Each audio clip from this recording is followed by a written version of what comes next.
pessoal. King Lai. Isso é um cumprimento, né, Letícia? Isso, é um cumprimento de uma arte marcial chinesa, que é o Kung Fu. Kung Fu. Faltava a gente falar sobre essa arte marcial, né, pessoal? Então a gente resolveu falar um pouquinho da história, curiosidade. Entrar mais a fundo aí, lógico que não poderia faltar os filmes, né? Ah, os filmes, uma dança do leão, enfim, gente, o programa de hoje tá muito legal, bacana mesmo, e você tem que ficar ligadinho, hein, porque o Viva Esporte está no ar.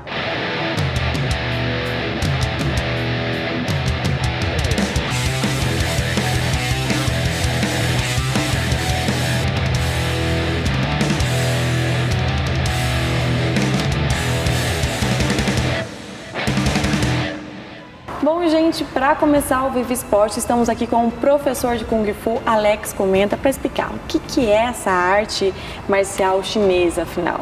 O Kung Fu, ele é uma das artes mais antigas, né, milenar que existe. Ela é tida como a mãe de todas as artes marciais e é dela que veio todas as que existem do jeito que é hoje, né? Ela começou nos templos, né, dos monges, né, que ficavam em concentração por muito tempo e às vezes eles meditando, eles chegavam até a dormir, né, de tão sonolento que ficava. E o Bodhidharma, que era um abade indiano, né, que praticava yoga, ensinou yoga para os monges do monastério que começaram a praticar esse yoga, que é essa meditação com exercício, e foi desenvolvendo o Kung Fu, que depois foi passando para os exércitos. E por isso existe nesse contexto de arte marcial, né? E até hoje, né, tem na China vários templos Shaolin que são o lugar onde eles praticam Kung Fu, né, na sua essência. Quais os benefícios que essa modalidade traz para a saúde? Ela tem questão de qualidade de vida, de alongamento, respirar corretamente, né? Nós também temos a questão filosófica, né, no contexto de ensinar arte marcial, não só movimentos soltos, golpes soltos, mas sim tem toda uma questão filosófica por trás de cada movimento, né? E principalmente paciência, disciplina, né? Equilibrar o corpo e a mente, né? Se você só treina o corpo, você digamos assim, você fica vazio, né? Se você treina só a mente, o corpo acaba padecendo também, né? Então, no Kung Fu a gente trabalha essa questão do equilíbrio, tanto do corpo quanto da mente, para ter uma vida mais saudável, né? E com mais qualidade de vida também, né? E você é professor de Kung Fu há quanto tempo? Bom, eu peguei a graduação da faixa preta em 2012, né? E de lá para cá eu dava aulas, né, nas escolas da minha mestre, que fica em Londrina, mas assim de forma realmente de substituir em alguma aula, né, que ela precisava. Estava sempre digamos um pré-requisito da faixa preta também dar aulas, né, para aprender ensinando, né? Não só você pegou faixa preta, não precisa fazer mais nada, né? Tem que ensinar também, porque é onde a gente aprende muito, né? Muito mais ensinando às vezes do que praticando. E aí eu vim para Maringá com essa intenção de dar aulas aqui também, né? Então o Kung Fu também tem essa graduação de faixa preta, tem faixa marrom também? Fala um pouquinho mais sobre isso. Então, na China não tem, né? Na Ásia, né? Na China... No tradicional mesmo, no tradicional não existe. eles não levam muito em consideração essa questão de faixa, né? Uhum. Para eles você treina, eles vão ensinando as técnicas, você dominou a técnica, aperfeiçoou, você vai para a próxima técnica e assim por diante. E então tanto é que lá você é aluno ou você já é Sifu, né? Não tem nem questão de mestre como tem aqui. Uhum. Aqui nós temos no contexto ocidental, para ficar uma coisa mais organizada, que foi inserida a questão das faixas. Então, assim como é no Kung Fu, é em todas as artes marciais praticamente, que começa na branca. Aqui no nosso vai branca, amarela, vermelha, verde, azul, marrom e a preta, né? E depois da preta tem os dans, né? Que daí no Kung Fu são também 10 dans, né? No caso, o primeiro dan de faixa preta, depois você tem no segundo dan você já é Sifu, segundo e terceiro Dan é Sifu, do quarto Dan é Jovem Mestre, quinto Dan é Mestre e assim por diante, né? Se eu não me engano, até o nono Dan é possível chegar. O 10º Dan é reservado para o representante mundial do estilo, né? Por exemplo, você dá aula de um estilo específico do Kung Fu, né? Para você dar essas aulas, para você ter a faixa preta e tal, tem um curso, uma aula específica que faz para cada estilo ou não? Você que escolhe e dá aula? No caso, nós temos o Hung-Gar, ele é formado por um currículo, ele tem basicamente 4 pilares, né? Então, são 4 técnicas, 4 katis que a gente vai ensinando ao longo do tempo, né? Até a faixa preta é ensinado 2 pilares dois katis desse currículo, né? E nós temos, até a faixa preta tem um currículo pré-estabelecido, onde cada faixa vai aprender um kati específico com uma técnica de arma também específica. No caso da faixa branca, é um kati chamado Laogar, e esse kati significa dominando o tigre, né? Conhecendo o tigre, né? E aprende a manusear um bastão curto, que é uma arma articulada, né? Que é para servindo de base para depois aprender um nunchaku, aprendendo outras armas articuladas. E assim por diante. Na segunda graduação, aprende um kati que nós chamamos de Konti Pofu, né? Aí já entra um kati básico de facão, né? E um kati básico de bastão, para ir também aprendendo a lidar com armas com lâminas e armas, né, longas. E assim vai até ir avançando, né? Depois na segunda graduação em diante, nós já consideramos o aluno um aluno avançado, né? Que ele já tem bastante técnica dentro do contexto tradicional. E também é inserido técnicas de chute, de soco, de defesa. Kung Fu, então, é ataque e contra-ataque? Também. No geral, de maneira geral, além de chute e socos, né, nós temos as defesas para essas técnicas, projeção, né, que tem projeção também no Kung Fu, na modalidade de luta, que é o Sanda ou Sancho. Além do chute e soco, tem a projeção, que também pontua, né? E depois vem a movimentação dos animais, que nem tigre, garça, né, serpente, e tem o uso de armas tradicionais chinesas, né? Tem muitas modalidades que, dependendo de uma certa idade, a pessoa tem que se aposentar, já não está mais apta para estar exercendo. Kung Fu também é assim, ou quanto mais velho, mais experiente? Como é que funciona? Então, no Kung Fu, inclusive, a hierarquia da arte marcial do Hung-Gar, né, no nosso Kung Fu, não tem divisão por idade, né? As aulas podem ser dadas a partir dos 7, 8 anos, a gente já começa a ensinar, e as aulas são juntas, né, com os adultos. Quando chega, não tem limite de idade, tanto é que tem chinês que treina até 90, 95, 100 anos de idade. Enquanto estiver conseguindo se mexer, é possível fazer o treino, né? É possível treinar tranquilamente, porque as técnicas vão condicionando o corpo, né? E com o passar do tempo a pessoa vai gastando menos energia para fazer o mesmo movimento, né? Então é comum você ver lá na China pessoas treinando na praça com os velhinhos lá de 90 anos fazendo os katis, fazendo a movimentação. E você veio para Maringá então para começar as aulas aqui, né? Sim. Quem tiver interesse, procura você, tem um Facebook, como que faz?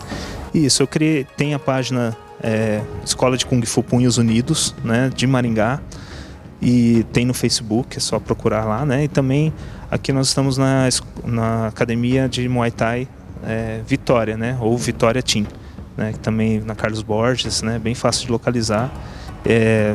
Todos os dias às 8 horas da noite eu estou dando aula, né, então é possível agendar também uma aula experimental fora, né, desse horário que eu atendo normal. Só entrar em contato, qualquer pessoa, idade, enfim. Qualquer pessoa, idade.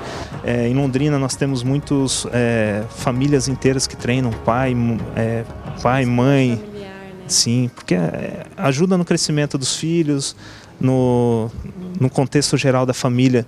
A gente tem isso muito forte dentro desse estilo, né, que a minha mestre passou para mim, um contexto de família mesmo, não aquela coisa de realmente somente da luta, mas o contexto familiar muito forte também. Isso é bacana. Se você ficou curioso aí para saber um pouquinho mais sobre esse esporte, não saia daí, a gente volta já. Olha, pessoal, estamos de volta. Agora eu tô aqui com o professor Lucas. Eu queria saber, o Kung Fu tem muita gente confunde com Karatê. Tem alguma semelhança? Por que você faz essa confusão? Então, essa confusão que o pessoal faz Kung Fu com Karatê, muita parte pode ser devido aos filmes, né? Que aparece, que nem o Karate Kid, que no último filme ele luta Kung Fu, inclusive o Jack Chan, que é o Sifu do Karate Kid. E também tem a questão de que o Karatê é originário do Kung Fu.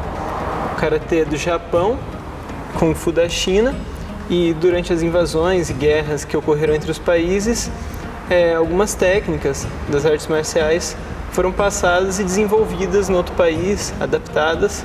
Então tem algumas semelhanças entre os dois. São poucas semelhanças ou muito, porque pelo que vi até as roupas são diferentes, algumas técnicas são diferentes, né? Sim, dá para perceber bastante as diferenças, tanto quando a gente está num combate, a questão da guarda, né?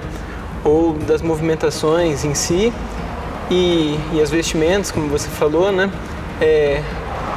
Dentro da própria China já muda bastante entre os estilos de Kung Fu, as roupas. Nós somos dos estilos do Sul, o Hungar é um estilo do Sul, utilizam mais essas vestimentas que são curtas, né? Devido ao clima do sul da China, que é mais quente. E os estilos do Norte utilizam aquelas roupas mais compridas, assim, como aparece às vezes nos filmes, feitas de outros materiais também.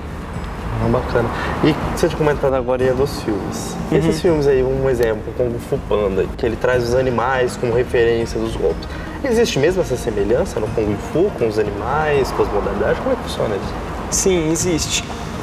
Dentre os estilos de Kung Fu, cada estilo tem os seus animais principais, digamos. No caso da Hungar, que é o nosso estilo, os animais são o tigre, a garça, a serpente, o dragão e leopardo. Cada um tem um significado. Sim. O que cada um significa? Então, bastante nas aplicações dos movimentos nos katis, pode-se ver o significado desses golpes. Assim, o tigre, nós fazemos assim com as mãos e ele pode ser utilizado num golpe. E aí, no caso, a garça seria fazer assim com a mão, ou assim, dessa forma. O leopardo é um pouco parecido com o tigre.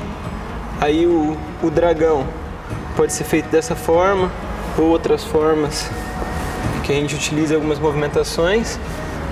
E a serpente também tem alguns katis que envolvem cada animal de uma forma mais específica. Então os golpes eles são entrelaçados com os animais, né? Tudo. Sim. Principalmente nos katis aparece mais isso. Quando a gente vai fazer o combate, né? No caso um sandá ou sanshou, daí muitas vezes não fica tão evidente e utiliza mais uma forma de boxe chinês, que seria semelhante a um Muay Thai ou algo do tipo assim, com mais chutes, socos, quedas. Bacana. Olha, pessoal, pra gente entender um pouquinho mais da história, vamos acompanhar um pouquinho agora? Então, roda aí.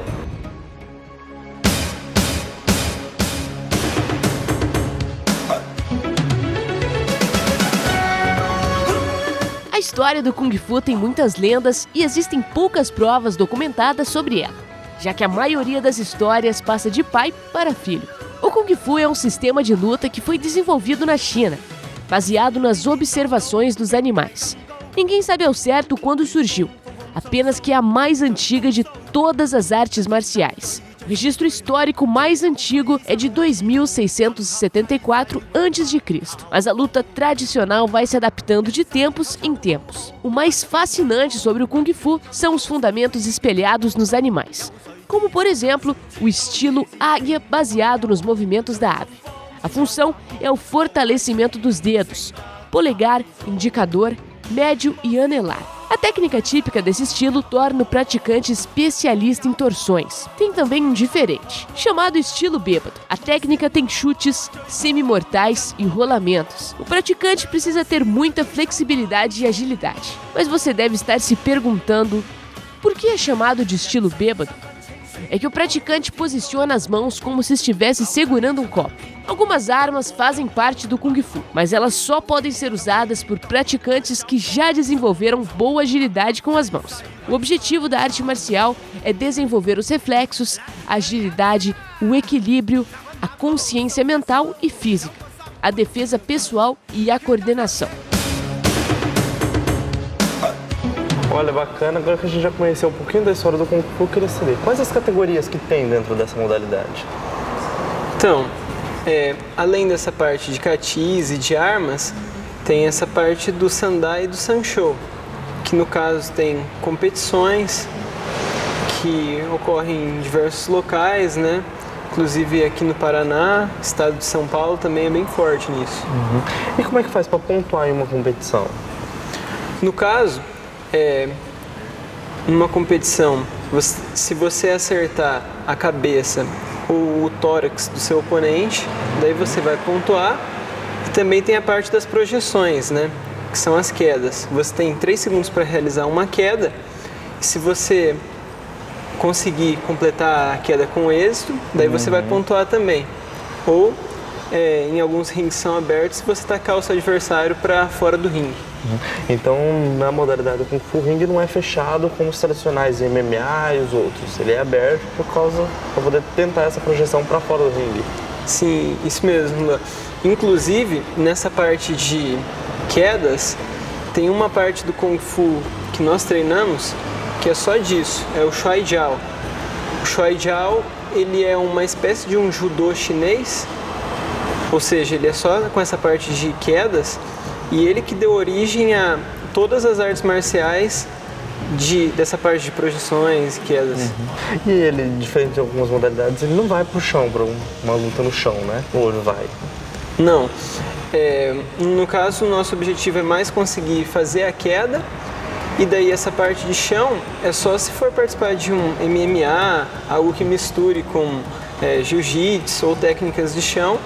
Daí também tem alunos que se preparam e treinam bem essa parte e participam de algumas competições de artes marciais misturadas, né, o MMA. Aqui em Maringá tem competições? O pessoal conhece a modalidade? Tem algumas competições que ocorrem eventualmente e agora que o MMA está mais em alta também, acaba tendo na maioria das cidades de médio e grande porte, né? Bacana. E é uma modalidade que ela não traz só o contato, mas também traz cultura, traz história, tem muita coisa junto, né, o Kung Fu? Sim, exatamente. Tem toda essa parte da filosofia, né? Filosofia tradicional chinesa, os conceitos taoístas que são passados e no caso nós trabalhamos não só o corpo, mas a mente também. E tem outros aspectos, como por exemplo a dança do leão, que é um símbolo na China. No caso, bastante gente acho que já viu, assim, porque sempre em Ano Novo Chinês, nessas grandes festividades que ocorrem, não só na China, mas na parte do Oriente, né? Ou outros países mesmo que tem uma Chinatown, algo do tipo, que é aquele leão que é formado por 2 pessoas, uma na cauda e uma na cabeça, e eles realizam diversos movimentos acrobáticos, enquanto outras pessoas estão tocando os instrumentos.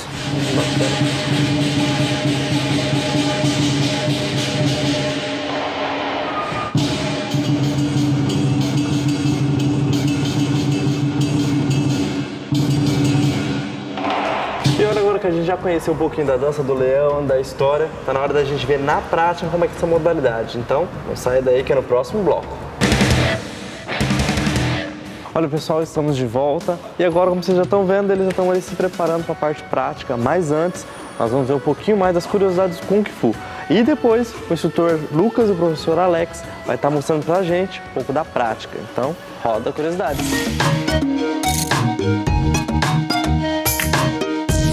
O Kung Fu, além de ser um esporte, está recheado de personagens com histórias de vida repletas de altos e baixos. Um prato cheio para as produções cinematográficas. Jackie Chan, tão conhecido por misturar humor com artes marciais, é o protagonista de um clássico dos filmes de Kung Fu, Punho Bêbado. O filme de 1978 traz o ator usando a técnica da embriaguez cênica misturada com coreografias de luta sensacionais. E quando se fala em Kung Fu, as crianças não ficam de fora. Quem nunca ouviu falar de Kung Fu Panda? O longa, lançado em 2008, conta a história de um desajeitado panda chamado Po, que trabalha no restaurante de macarrão da família. Um dia, ele é surpreendido ao saber que foi escolhido para cumprir uma profecia antiga, o que faz com que ele treine ao lado dos ídolos do Kung Fu, os mestres Shifu, Garça, Macaco, Tigresa, Louva-a-Deus e Víbora. Quando o traiçoeiro Leopardo da Neve Tai Lang aparece, cabe a Po defender o Vale da Paz. Esse filme deu tão certo que em seguida foram lançados mais 2 filmes, Kung Fu Panda 2 e 3, com indicação ao Oscar e ao Globo de Ouro como melhor filme de animação. Tu vas sentir le coup de tonnerre! Kung Fu Panda. Pessoal, vamos apresentar agora um kati básico do facão, né, que é uma arma tradicional chinesa. No caso, o facão, ele era a arma oficial do exército chinês, né? Esse é um facão flexível para treino, não tem corte, né? E a gente vai demonstrar o kati básico do facão, que é a técnica mais básica do facão. Eu e o Lucas vamos apresentar. A posição. Vai lá.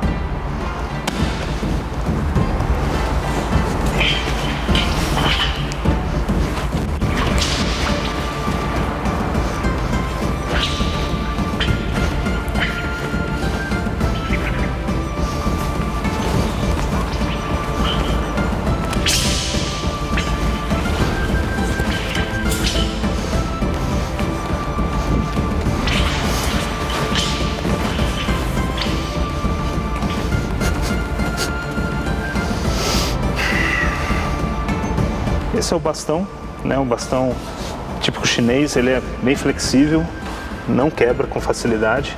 Se fosse um cabo de vassoura, no primeiro movimentação, ele já ia se quebrar. Mas esse bastão ele é bem resistente, né? Para a técnica que a gente vai apresentar agora.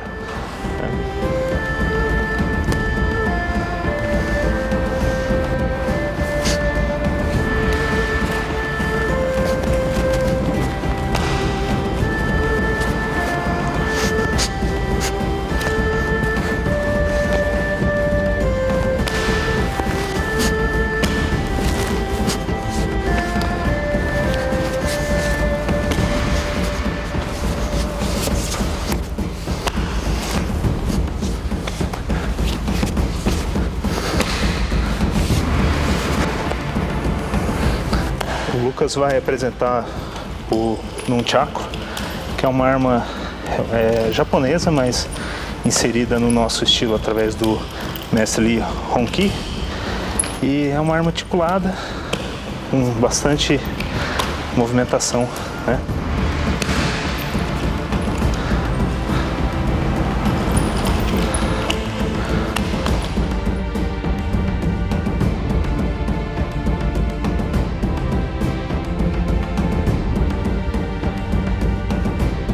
Olha, pessoal, chegando ao fim, e aí, Letícia, o que você achou? Olha, eu gostei muito do programa de hoje. É claro que a gente não fez nenhum golpe, nem nada, porque vai ano, né? Ainda. Treinamento, enfim.